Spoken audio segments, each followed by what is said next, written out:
The cold wind sliced through the narrow alleyways of the city, where the homeless boy, ragged and tired, ran for his life. His breath came in heavy gasps as the sound of distant police sirens grew louder, their flashing lights painting the grimy buildings in alternating hues of red and blue. He darted between cars and under overhangs, trying to lose his pursuers, but the city streets felt like a maze, each corner holding the promise of a dead end. His mind raced, eyes flicking nervously from side to side. His shoes barely clung to his feet, worn down from weeks of wandering. It was during this frantic escape that he spotted the wallet, tucked carelessly on the ground next to a dumpster. The sleek leather glistened in the dim light of a nearby street lamp. His instincts kicked in. He couldn't just leave it there. He snatched it up without thinking, pushing it deep into his torn jacket pocket, hoping it would slow the officers down if they noticed. He didn't care whose wallet it was. To him, it was just another chance for survival, another distraction to buy him time. But the adrenaline in his veins told him that his luck was about to change, though he didn't yet realize how. With the wallet in hand, he ducked into a narrow street, where the noise of the chase began to fade. He paused for a moment, heart pounding. His first instinct was to find a hiding spot, a place where he could lie low until things calmed down. But as he gripped the wallet, something about it felt important. The rich leather seemed out of place in the grimy world he knew. As he looked down at it, the boy felt a flicker of curiosity, but the sound of footsteps approaching broke his reverie. He had to move. His eyes scanned the area, and instinctively he began walking towards a park nearby, where he had seen a bench earlier. He didn't know why, but he felt as though the wallet belonged there.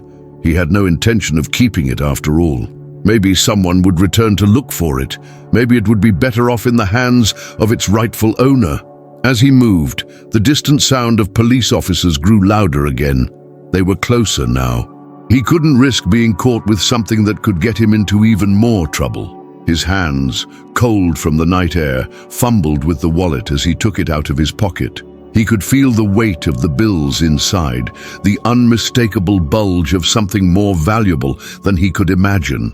The boy's mind raced. He had never seen this much money in his life, but his morals, although worn down by hardship, had not disappeared. He couldn't bring himself to keep it. In his heart, he knew he didn't belong in that world of excess. But it wasn't fear of the police or even hunger that drove him now. It was the desire to do what he believed was right. A rare feeling in a city that had taught him to survive by any means necessary. As the boy reached the park, he found the bench he had seen earlier. It was old, with chipped paint and graffiti scrawled across the backrest. He sat down heavily, the cold metal biting into his skin. His hands shook slightly as he stared down at the wallet. The weight of it wasn't just physical, it was a symbol of everything he wasn't, everything he could never be. He hesitated for a moment, the sounds of his pursuers still echoing in the background, then gently placed the wallet on the bench. He wasn't sure if anyone would come looking for it, but he felt a strange sense of relief in letting it go. He glanced over his shoulder, half expecting to see the police. But instead, he found only the shadows of the park stretching out before him. For a moment, he felt like a ghost, watching the world pass him by without ever truly being part of it. But then, something inside him stirred, a quiet hope that maybe, just maybe, he had done something good, even if it was small. He didn't know the consequences of his actions, but deep down, he felt a sense of pride. Maybe life wouldn't always be this hard. Maybe someone would see his gesture and understand. As the boy stood up ready to continue his flight, he had no idea that the man whose wallet he had returned was not just any millionaire. He was a man whose life would soon intersect with his in ways neither of them could have imagined. The boy had unknowingly opened the door to a life-changing opportunity. He had no idea that what seemed like a simple act of kindness was about to shift the trajectory of his entire existence. Você disse, quero 8 parágrafos, tudo no idioma inglês, com 800 characters cada e 100 títulos para Chapter 2, The Millionaire and His Discovery. Main action. The millionaire discovers his wallet has been returned and is perplexed. He cannot understand why someone like the boy would do such a thing. This chapter explores the millionaire's life, revealing his arrogance, lack of empathy, and loneliness, which creates a contrast between him and the young boy. The boy also reflects on his life, questioning his choices. Characters: the millionaire, more detailed; the homeless boy, reflecting on his life. Mood: the millionaire lives in a luxurious apartment, contrasting with the boy's life on the streets. Feelings of emptiness and isolation mark the narrative. Oh, ChatGPT disse, the sun dipped below the horizon, casting long shadows across the lavish penthouse apartment. The millionaire, Simon Gray, sat at his glass-topped desk, his fingers drumming rhythmically against the smooth surface. His sharp, calculating eyes scanned the financial news on his tablet, though his mind was elsewhere. His life, though filled with wealth and success, had long since lost its meanings. The pristine skyline outside his window, the endless stream of expensive cars, the high-end restaurants, it was all a blur now. A life he had built to fill a void that seemed to grow bigger every day. Despite the wealth, there was a nagging emptiness within him, a sense of isolation that no amount of money could ever satisfy. The call came in unexpectedly, breaking his trance. The voice on the other end was calm but urgent, the words carrying a peculiar weight. "Mr. Gray, we have your wallet." It was found and returned. Simon froze, disbelief flashing across his face. He could hardly believe what he was hearing. How? Why? He wasn't someone who misplaced his things, especially something as valuable as a wallet. He didn't remember losing it, yet there it was, returned by an unknown stranger. Simon's mind raced. Who would do such a thing? Who would care enough to return something that was clearly so valuable to him? He hung up the phone and glanced down at the small, sleek leather wallet that lay in front of him on his desk. It had been returned by someone who seemed to defy the norms of the world Simon inhabited. He couldn't comprehend the motivation behind it. Most people he interacted with saw only his wealth, his power, and his status. They wanted something from him, whether it was money, influence, or access. But the person who returned his wallet hadn't asked for anything. There was no agenda, no ulterior motive. That thought perplexed him. What kind of person would do such a thing? And why? Simon's mind drifted back to his childhood, to the days when his family's wealth hadn't been the cornerstone of his identity. Back then, he had been a young boy full of hope and excitement, dreaming of making a difference. But as time went on, the pursuit of wealth had consumed him. It had become a shield, an armor he wore to protect himself from the pain of human connection. His parents had been absent, distant figures in his life, and his only companions had been his ambition and the endless quest for more. His wealth had become his fortress, but it had also isolated him, left him hollow. He couldn't help but wonder about the person who had returned the wallet. Was it a desperate soul, someone who needed money as badly as he once had? Or was it a person who still believed in doing good, in the small, often unnoticed acts of kindness that Simon had long since abandoned? He had lost track of what it meant to be human, to connect with others on a deeper level. In his world, people were tools, assets, objects to be used to further his goals. The idea of someone acting out of pure selflessness seemed foreign, almost absurd. As Simon sat back in his chair, the weight of his own loneliness began to press down on him.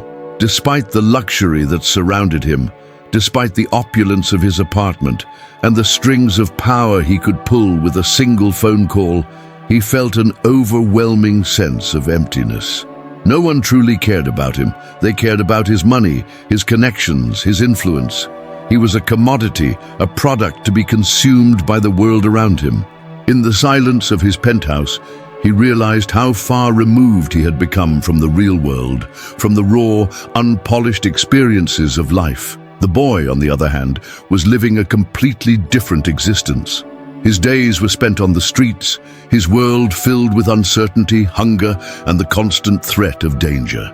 He had no riches, no comfort, no protection, but there was something pure about his life, something Simon couldn't quite grasp. The boy's decision to return the wallet was a glimpse of a world Simon had lost touch with, a world where people still did things for others without expectation of reward. It was a stark contrast to Simon's world, where everything had a price. Simon shook his head, unable to shake the thoughts of the boy. He had always prided himself on being able to control every aspect of his life, on being the one who made the rules. But the boy's simple, unprovoked act of kindness had thrown him off balance. Simon couldn't ignore the nagging feeling that this act, this strange encounter, was somehow leading him towards something he wasn't ready to face. The feeling of emptiness lingered, now more pronounced than ever, and he realized that the boy had, in a way, made him confront the very thing he had been running from all his life, the need for genuine human connection. Você disse, quero 8 parágrafos, tudo no idioma inglês, com 800 characters cada, e 100 títulos para Chapter 3.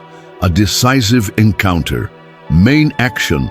The millionaire decides to search for the boy to understand the reason behind his act. They meet in an unexpected location, a dirty park where the boy sleeps. There is initial tension, but the millionaire begins to feel something different for the boy, something he cannot explain. Meanwhile, the boy starts to realize that the millionaire is not like the other rich people he's met. Characters: the millionaire, trying to understand the boy; the homeless boy, distrustful, curious. Tension. The millionaire starts questioning his luxurious life, while the boy, initially skeptical, begins to open up. They exchange few words, but each carries weight. Oh, ChatGPT Dees. The city was colder than usual that day, the grey skies hanging low like a heavy blanket over the streets. Simon's car hummed softly as he drove through the urban sprawl, his thoughts consumed by the homeless boy.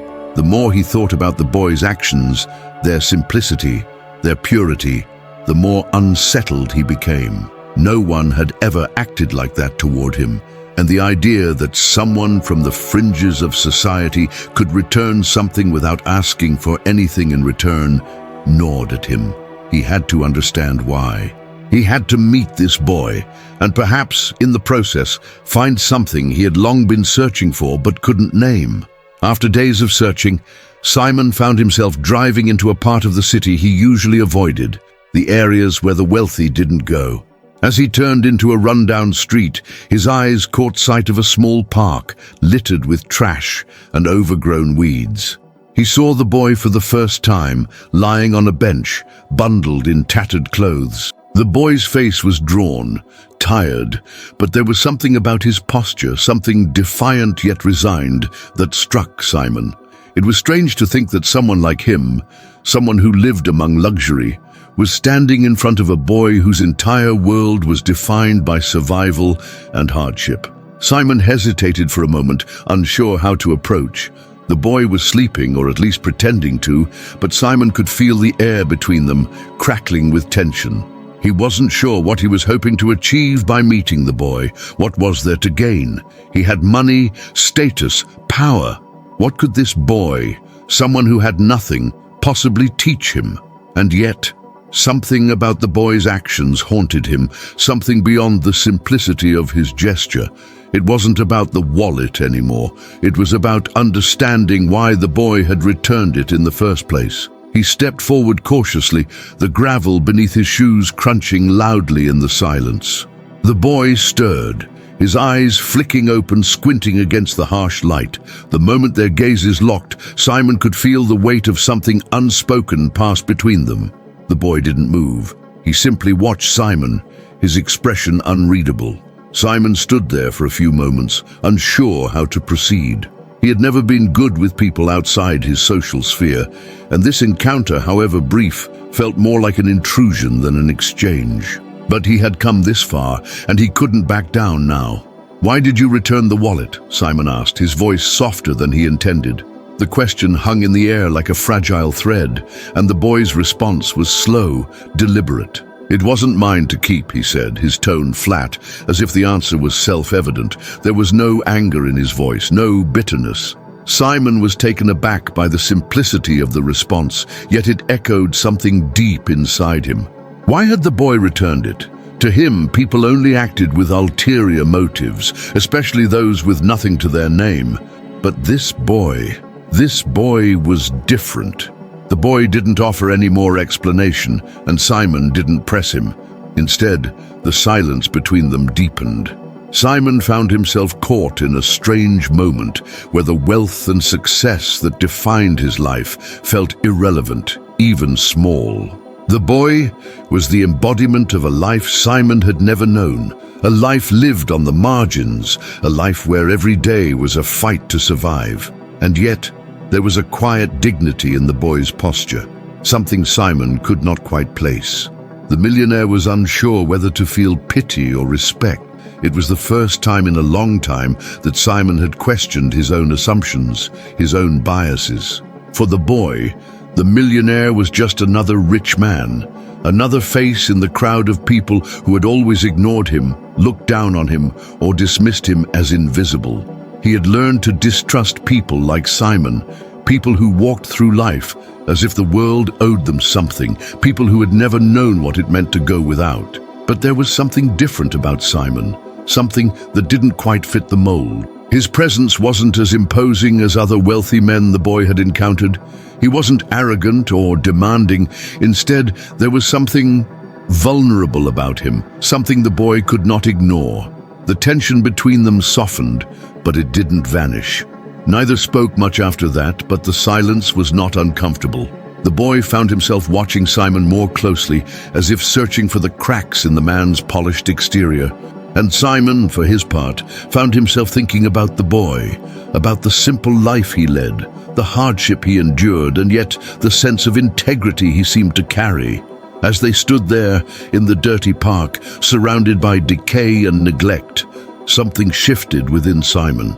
He began to wonder whether all the money in the world could truly make him happy, or if, perhaps, what he needed was something far simpler, and perhaps something more human. Você disse, quero 8 parágrafos, tudo no idioma inglês, com 800 characters cada, e 100 títulos para Chapter 4, Opportunities and Decisions. Main action. The millionaire offers the boy help, a place to stay, food, a chance to restart. The boy hesitates, suspicious of the millionaire's intentions, but begins to realize that this might be his only chance to change his life. He reluctantly agrees. Their relationship starts to develop, and the boy begins to see the millionaire in a different light. Characters. The millionaire, trying to create a genuine connection. The homeless boy, hesitant but open to change. Mood. A mix of hope and distrust, with a strong contrast between their worlds. Oh, ChatGPT dice, the days that followed their first encounter were filled with uneasy silence. Simon found himself returning to the park every day, hoping to catch a glimpse of the boy. The millionaire's intentions had shifted from curiosity to something deeper, something he couldn't quite name. He wanted to offer the boy something, anything, that might help him escape the life he had been dealt. It felt like the right thing to do. Yet Simon struggled with the complexity of his offer. Could a simple gesture of kindness truly change someone's life? Would the boy accept his help, or was Simon merely fooling himself into thinking he could make a difference? One afternoon, Simon finally gathered the courage to approach the boy again. This time, the millionaire had a plan in mind. He knew the boy needed more than just a roof over his head. He needed stability, something Simon had in abundance. "I can offer you a place to stay," Simon said, his voice steady but tentative. The boy looked at him, eyes narrowed, his posture guarded. He was used to being offered things, only to have them come with strings attached. It wasn't the first time someone had offered him help, but it was the first time the offer didn't feel like charity. "Why are you doing this?" the boy asked, his voice low, distrust hanging in the air. Simon paused, the question catching him off guard. Why was he doing this? He had asked himself the same thing countless times since their first meeting. "Because it's the right thing to do," Simon replied. But even as he said it, he knew it wasn't enough. There had to be more to it, something more than just the desire to feel good about himself. The boy didn't look convinced. He didn't ask for help, and in his world, no one ever did. People took what they could get and didn't expect anything in return. Simon, however, wasn't like the others. He wanted to prove that not all rich people were the same, that he wasn't just another person trying to buy someone's trust with money. The boy shifted uneasily, his gaze drifting to the ground. He knew what this could mean, but part of him was afraid to take the risk. His life had been about survival, not trust.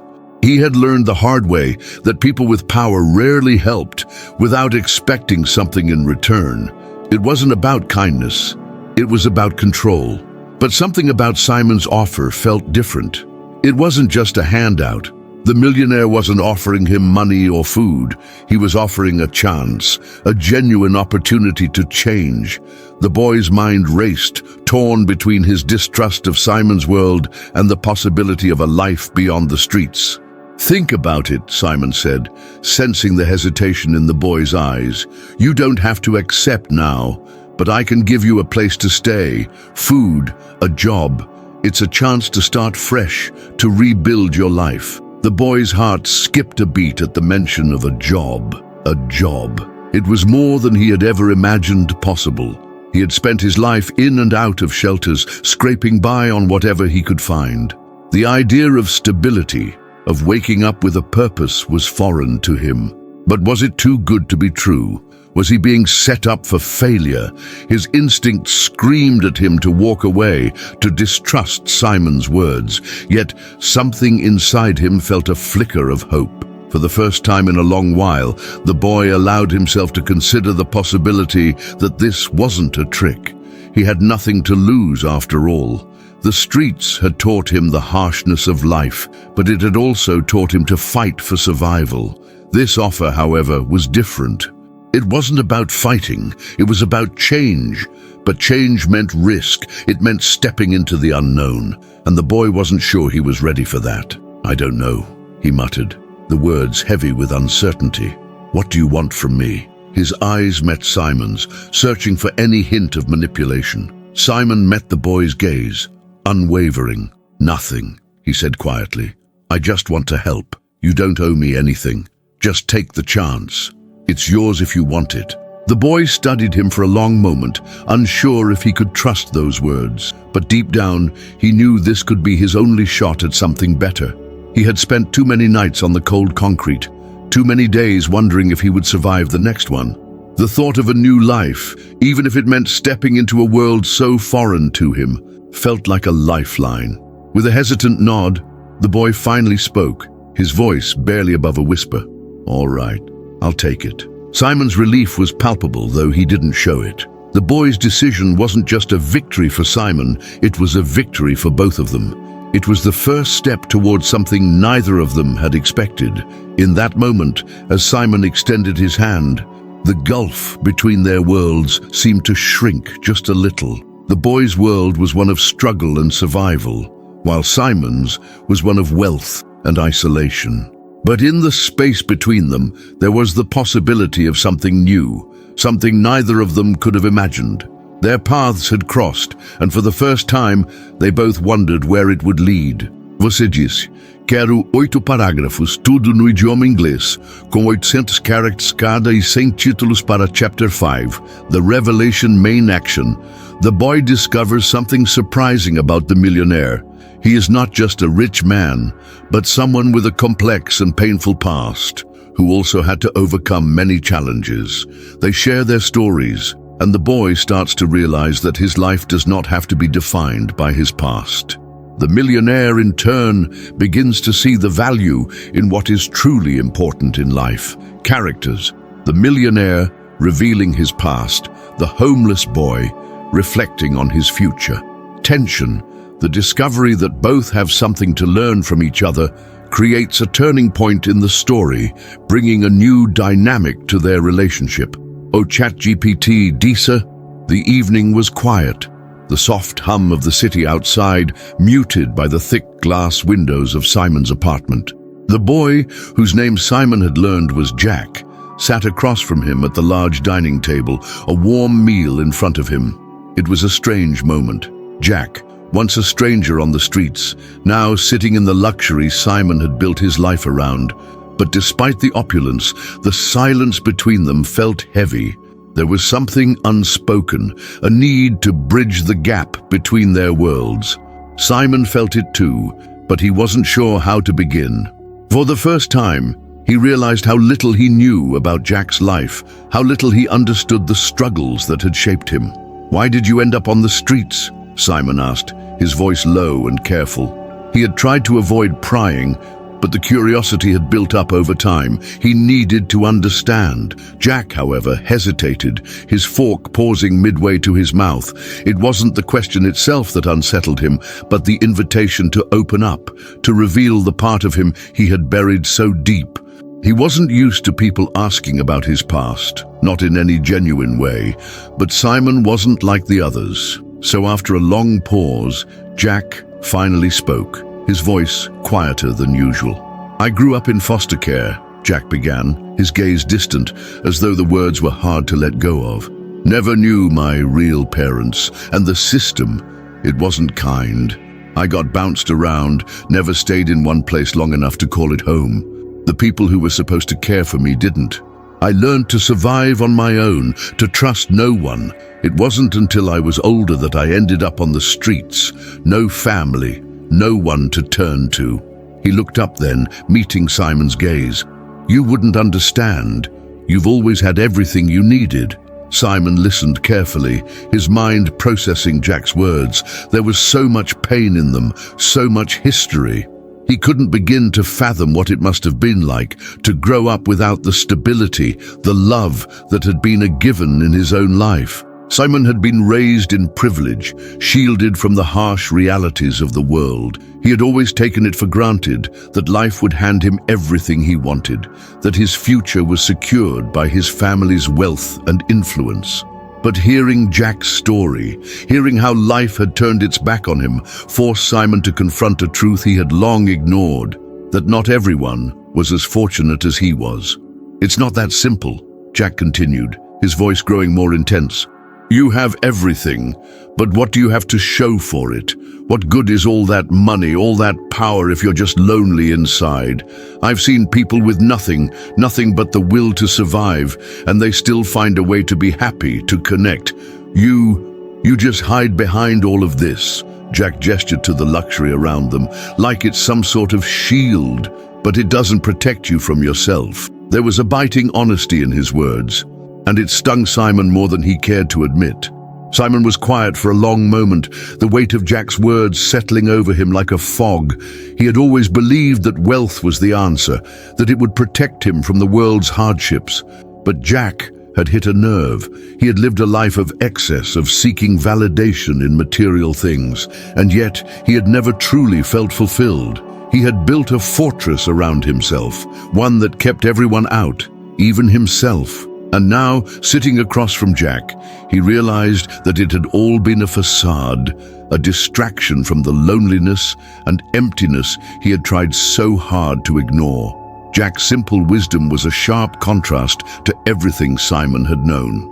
"I never thought about it like that," Simon admitted, his voice quieter now. "I've spent my whole life thinking that money could solve everything, but maybe I've been wrong. Maybe there's more to life than just accumulating things."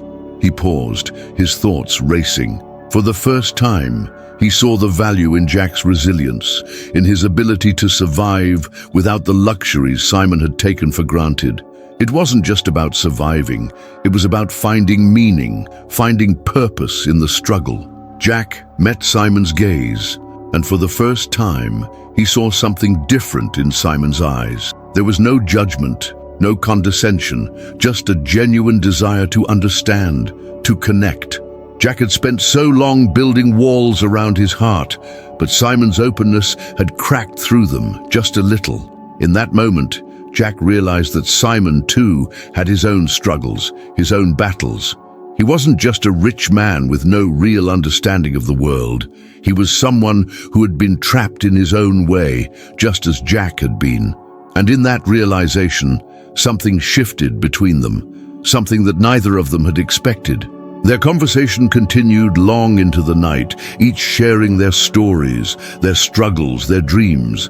And as the hours passed, Simon realized that perhaps the greatest lesson he could learn from Jack wasn't about wealth or power, but about humility, about the ability to find meaning in life beyond the surface.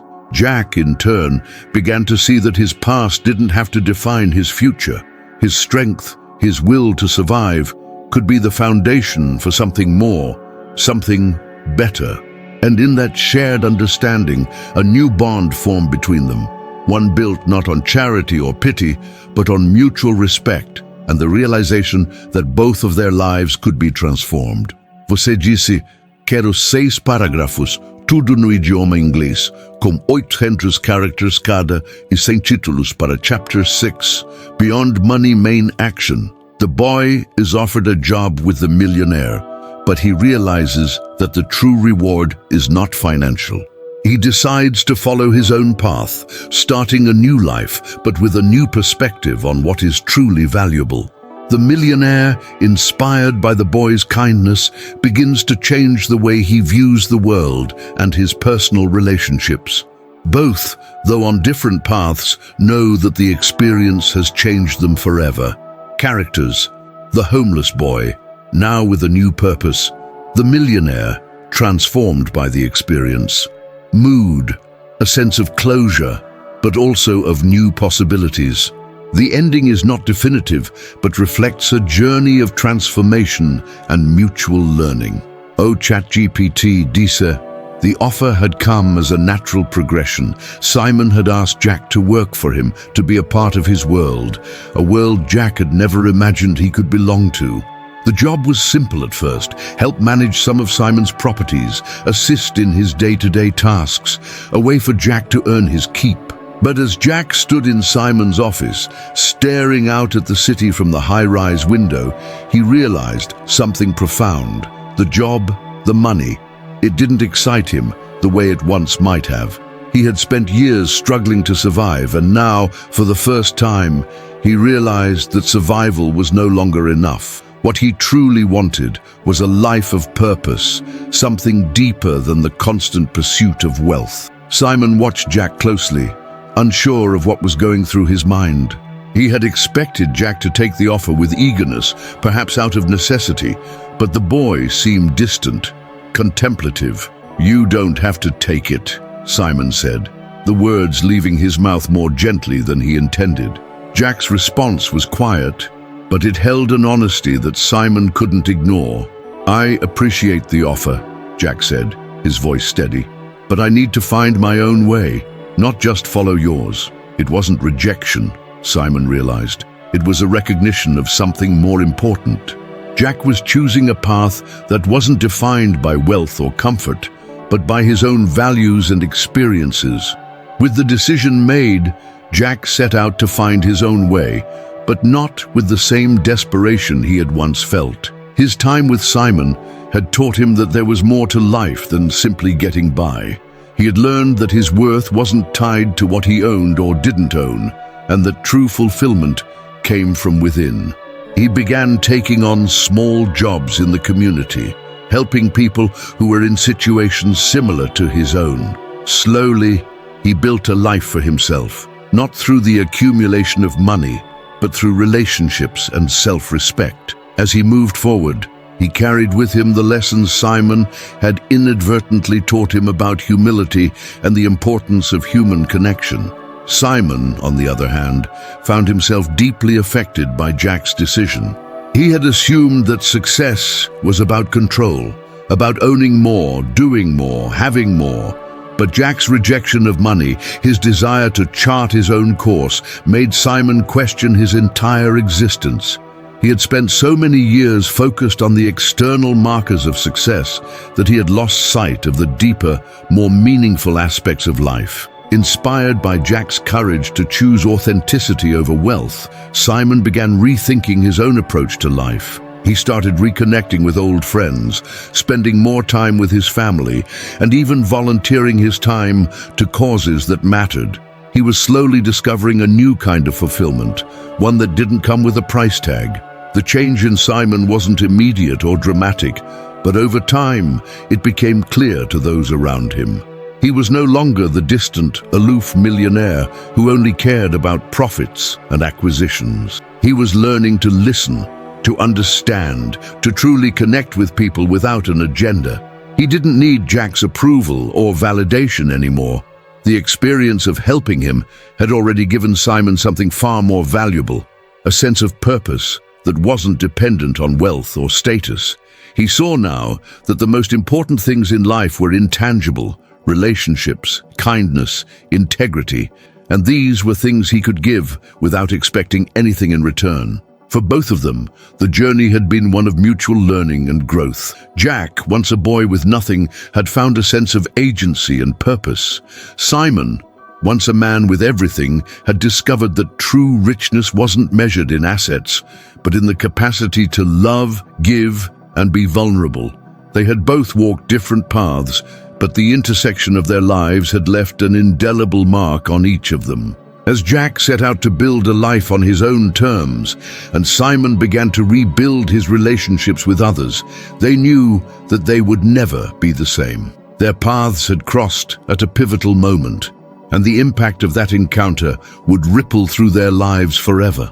As the months passed, their connection didn't fade. Simon and Jack kept in touch, though their relationship had evolved from one of dependency to one of mutual respect. They had both moved on, but the bond they had formed through their shared experiences and their willingness to change remained. They had helped each other, in ways neither had expected, to see the world from a new perspective. Simon had learned that the real rewards in life were not financial, and Jack had discovered that his past did not have to define his future. And as they looked toward the future, both knew that their journey was only just beginning, with new possibilities on the horizon for each of them.